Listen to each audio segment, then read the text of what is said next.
किसकी गलती थी इस कहानी का नाम। जेनिफर अपने 3 बच्चों के साथ समुद्र तट पर गई। जेनिफर, जैक, एम्मा और सबसे कम उम्र के रॉबिन समुद्र तट पर खेल रहे थे।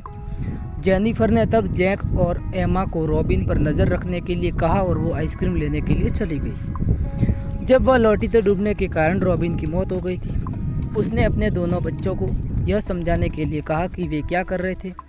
जैक, मैं बोल रहा फुटबॉल खेल रहा था। एम्मा, मैं बोल रही मैं सेल्फी ले रहा था। यह किसकी गलती थी? अगर आपको पता है तो कमेंट में ज़रूर बताएं। यह गलती थी जेनिफर की, क्योंकि जेनिफर की गलती इसलिए थी उसे 2 बच्चों के साथ अपने एक छोटे युवा बच्चे को उनके साथ नहीं छोड़ना चाहिए। अगली पहली 3 दरवाजे। जासूस मेहुल एक चोर का अनुसरण कर रहा था। चोर एक पुराने महल के अंदर वाला चला गया। मेहुल ने उसका पीछा किया और एक बम, एक रस्सी और एक लकड़ी की छड़ी मिली। उसने सभी वस्तुओं को उठाया और चोर की तलाश में आगे बढ़ गया। बाद में वह 3 दरवाजा है। पहले दरवाजे के इसके अंदर आग लगी थी। दूसरे दरवाजे इसमें प्रवेश के लिए लोहे की छेड़ थी और तीसरे दरवाजे के अंदर मोटी बर्फ की छड़ें थी। तो चोर को खोजने के लिए मेहुल है जो कि दरवाज़ा वो है कि तीसरा दरवाज़ा चुनेगा, क्योंकि मेहुल पहले दरवाजे से बम को रोशन करेगा और उसे तीसरे दरवाजे के अंदर फेंक देगा। बम विस्फोट करेगा और सभी को तोड़ देगा। अब मेहुल तीसरे दरवाजे के आगे बढ़ सकता है। अब ये पहली देखिए, एक फाइल चोरी हो गई। मेहुल एक बहुत महत्वपूर्ण परियोजना पर था, इसलिए उन्होंने उसकी जांच के लिए जल्दी छोड़ दिया। लेकिन वह अपने कार्यालय में केस फाइल को भूल गया। जब वह फाइल को लेने के लिए वापस आया तो वे गायब थे। कोई उसके कार्यालय के अंदर आया और फाइल चुरा ली। मेहुल ने 3 लोगों को संदेह किया और उन्हें उनसे पूछताछ की। सना, मैं सुबह से ही अपने डेस्क पर हूँ, मुझे कुछ भी पता नहीं है। लिसा, मैं आपके कार्यालय में नहीं गया हूँ, मैंने कुछ भी नहीं चुराया। एडी, मैं आपके कार्यालय में नहीं गया, मैंने कुछ भी नहीं चुराया। तो इन तीनों में से किसी एक ने फाइल चुराया है। अगर आपको अनुमान है तो कमेंट में ज़रूर बताएं। तो उस फाइल को चोरी करने वाला एडी था, क्योंकि जब वह कार्यालय में प्रवेश किया तो चोर ने पद चिन्ह के निशान छोड़ दिए। निशान पर जूते के, और सना और लिसा ने ऊंची एडी के जूते पहने थे।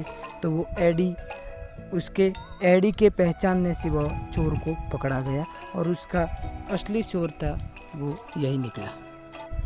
अब ये पहली मिस्टर कुक के एक मर्डर की मिस्ट्री का केस सामने आया मेहुल के पास। एक दिन मेहुल को वीर से फोन आया। उसने उसे सूचित किया कि उसके पिता मिस्टर कुक की हत्या कर दी गई। मेहुल तुरंत अपराध स्थल पर पहुंच गया। उन्हें मिस्टर कुक के हाथ में एक नोट मिला। इस पर कुछ पत्र लिखे गए थे। हत्या के समय वहाँ पर टोटली 5 लोग थे, छदन सहित मौजूद थे। चुराग को देखते हुए कहते हैं, क्या आप अनुमान लगा सकते हैं कि उनमें से किसने मिस्टर कुक की हत्या की है? तो इसका जो असली गुनहगार है वो है बिल, क्योंकि बिल हत्यारा है। श्री कुक के हाथ में नोट का एक जो बिल वाला जो अंक था, जिसको हम अगर A+1 करें तो B और H+1 करें तो यहाँ पर L बनता है, और K+1 करें तो यहाँ पर डबल L बनता है। इसलिए आप पत्र को देख करके ज़रूर हम अनुमान और अंदाज़ा लगा सकते हैं। तो पत्र को बढ़ाते हैं तो आपको बिल ही मिलेगा, ठीक है। तो यही इसका असली चोर है। अब ये कहानी, इस पहेली में एक बच्चे को अपहरण किया जाता है। जोटी को पेट करना पसंद था। एक दिन जब वह अपनी पेंटिंग शुरू करने वाले थे तो उनके चाचा ने उनसे मुलाकात की। वह अपने चाचा के साथ थोड़ी देर के लिए खेला और फिर उसके चाचा ने उसका अपहरण कर लिया। जब जोटी के पिता ने उन्हें गायब पाया तो उन्होंने जासूस मेहुल को बुलाया। मेहुल ने अपराध स्थल का विश्लेषण किया और कहा कि आपके एक मित्र या रिश्तेदार ने जोटी का अपहरण कर लिया है, क्योंकि वह चिल्लाता नहीं था या जब वह पहुंचते तो उपद्रव नहीं किया। जोटी ने अपनी पेंडिंग में एक सुराग छोड़ दिया। मेहुल ने जोटी के चाचाओं को 3 को संदेश किया। सुराग को देखते हुए क्या आप अनुमान लगा सकते हैं कि उनमें से किसमें जोटी का अपहरण किया गया है?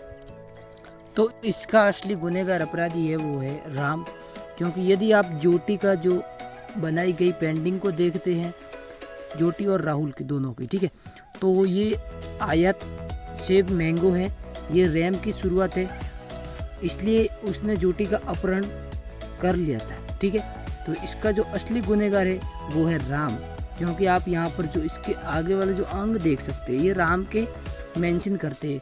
तो इसका असली गुनहगार है वो है जो राम, और जोटी को उसने अपहरण कर लिया है। अब ये पहेली, इस पहेली का नाम है दान किया गया रक्त। साइमन के बेटे को 1 सप्ताह से अस्पताल में भर्ती कराया गया। एक दिन साइमन अस्पताल में नहीं था और उसके बेटे को तत्काल खून की ज़रूरत थी। बेटे को रक्त समूह था और डॉक्टर उसे खरीदने में से उसको खून की ज़रूरत थी, तो इसलिए उन्होंने साइमन को बुलाया, लेकिन साइमन ने कॉल नहीं उठाया, किसी और ने किया। डॉक्टरों ने उसे स्थिति के बाहर में सूचित किया। वह तुरंत आया, खून दान किया और छोड़ दिया। जब साइमन को पता चला तो वह बहुत खुश था। उसने अपने नौकरों से पूछा कि आप में से कौन एक मेरे बेटे को रक्तदान करता है, लेकिन उनमें से किसी ने भी जवाब नहीं दिया। पहले नौकर ने कहा, मेरा रक्त समूह है, मैं आपके बेटे को रक्तदान नहीं कर सकता। दूसरे नौकर ने कहा, मेरा रक्त समूह बी है, मैं आपके बेटे को रक्तदान नहीं कर सकता। तीसरे नौकर ने कहा, मेरा रक्त समूह है, तो मैं आपके बेटे को रक्तदान नहीं कर सकता। चौथे नौकर ने कहा, मेरा रक्त समूह है, मैं आपके बेटे को रक्तदान नहीं कर सकता। तो उसका रक्तदान है वो चौथा नौकर करेगा, क्योंकि उसका पीछे का जो O+ आपको दिख रहा है ये उसके बेटे का और उसका मेंशन सेटअप बैठ रहा है, इसलिए इसका रक्तदान है वो चौथे नंबर का नौकर ही करेगा।